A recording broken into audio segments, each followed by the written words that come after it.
This is a video in clinical medicine from the New England Journal of Medicine.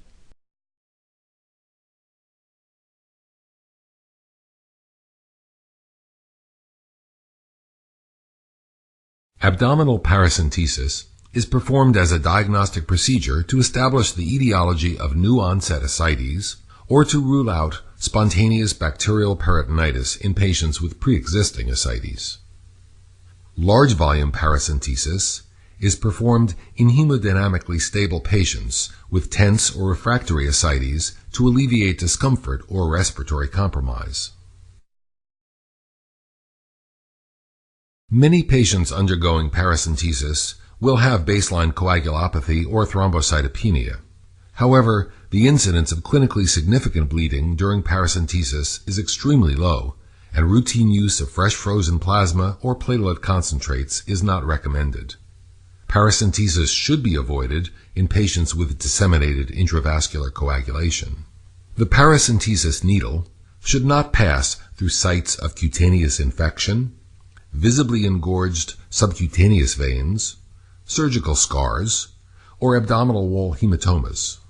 Extra caution should be used in pregnant patients and those with organomegaly, small bowel obstructions, or probable adhesions. When available, ultrasound guidance should be used to minimize the risk of intra-abdominal organ injury, especially in patients who are overweight and those with multiple surgical scars. There are various devices which are frequently assembled in prepackaged kits that can be used to perform paracentesis. You should be familiar with the specific devices available at your institution. For sterile preparation and administration of anesthesia, you will need a skin cleansing agent, sterile gauze, sterile gloves and drape, and a face shield. You will also need a skin marking pen, 1 or 2% lidocaine, a 10 milliliter syringe, and a 22 or 25 gauge needle. For collection of acidic fluid, you will need an over-the-needle catheter device, a 60 milliliter syringe, and high-pressure drainage tubing. You will also need specimen tubes, large evacuated containers, and a sterile occlusive dressing. In this video, we will demonstrate the use of a paracentesis-specific needle and catheter assembly. This device has a safety mechanism with a retractable blunt obturator. When pressure is applied to the distal end of the device, the obturator retracts and the bevel of the needle is exposed, allowing penetration of the tissues. An indicator at the top of the device will turn red whenever the obturator is retracted. Once the peritoneal cavity is entered, the obturator redeploys. This safety mechanism theoretically reduces the risk of organ injury. Additional advantages of paracentesis-specific devices include multiple distal drainage holes which facilitate rapid fluid removal, and a pigtail mechanism that curves the distal end of the catheter away from intra-abdominal structures during advancement. If such devices are not available at your institution, standard 18-gauge intravenous catheters may be used. The technique described in the following section is applicable to all over-the-needle catheters.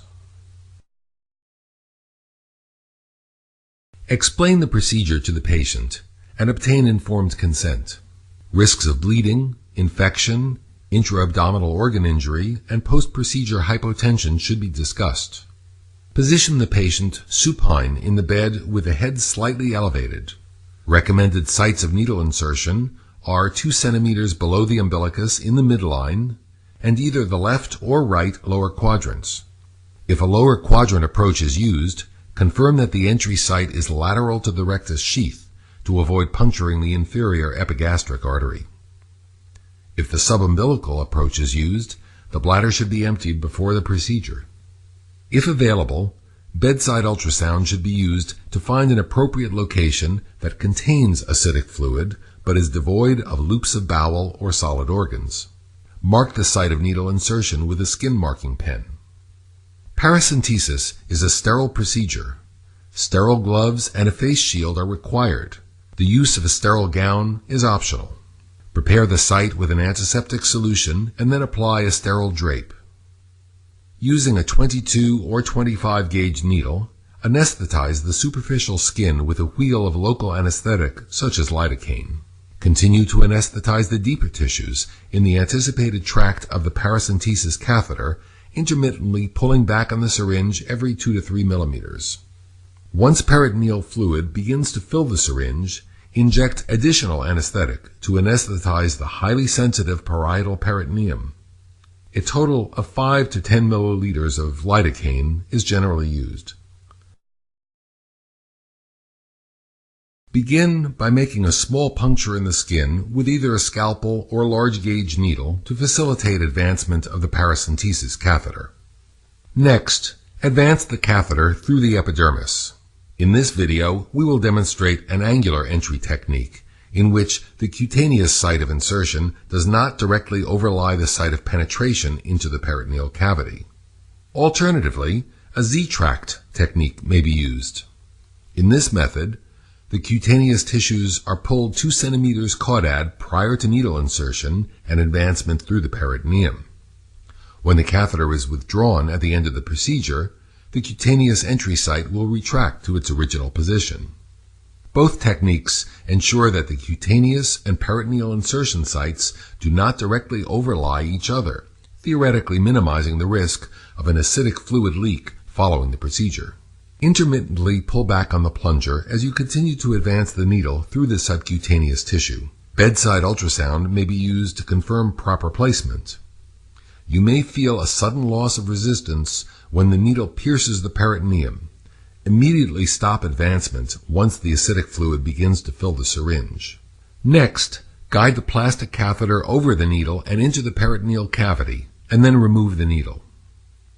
If a diagnostic sample is required, attach a large syringe to the catheter and aspirate 30 to 60 milliliters of fluid for analysis. For therapeutic large volume paracentesis, attach the high-pressure tubing to the end of the catheter and then to an evacuated container. Further containers may be used for collection of fluid if necessary. Blood pressure and heart rate should be monitored during large volume paracentesis. Once the desired quantity of fluid has been removed, withdraw the catheter and apply a bandage.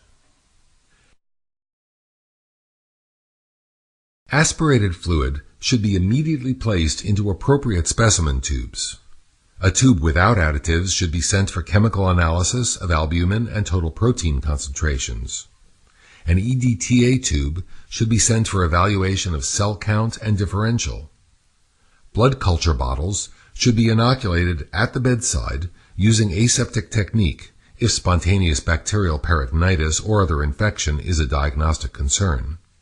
Specimens for other tests, such as cytology or mycobacterial culture, may be sent depending on the clinical scenario and are discussed in further detail in the accompanying written supplement. Analysis of the fluid begins with a determination of the serum ascites albumin gradient. Gradients higher than 1.1 grams per deciliter indicate that the ascites is due to portal hypertension. Gradients less than 1.1 grams per deciliter suggest other causes, such as cancer, infection, or pancreatitis. Post-paracentesis circulatory dysfunction may occur after large volume paracentesis and may lead to hypotension, hyponatremia, renal failure, and shortened survival. Although the use of albumin as a plasma expander is controversial, its use is recommended if more than 5 liters of fluid have been removed. Other complications of paracentesis include localized infection, abdominal wall hematomas, and persistent ascites fluid leak. More serious complications are rare and include hemorrhage, intra-abdominal organ injury, and inferior epigastric artery puncture.